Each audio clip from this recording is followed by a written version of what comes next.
Dragon খুবই সুন্দর colourful একটি ফল। মনে রাখবেন, যত বেশি কালারফুল ফল খাবেন তত বেশি অ্যান্টিঅক্সিডেন্ট পাবেন। অ্যান্টিঅক্সিডেন্ট শরীরের খারাপ বা দূষিত পদার্থকে ধ্বংস করে। প্রচুর আয়রন থাকে এই ড্রাগন ফলে। যারা রক্তশূন্যতায় ভুগছেন তারা এই ড্রাগন ফল খেতে পারেন। রক্তে খারাপ কোলেস্টেরল দূর করবে। বাজার থেকে বড় ড্রাগন ফল না এনে ছোটোটা আনবেন।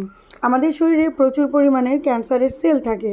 সো এই সেলগুলোকে অ্যাক্টিভ না করার জন্য, অর্থাৎ এগুলো ড্যামেজ করার জন্য কিন্তু ডাক্তার আমাদেরকে অনেক ধরনের সবজি ও ফল খেতে বলেন।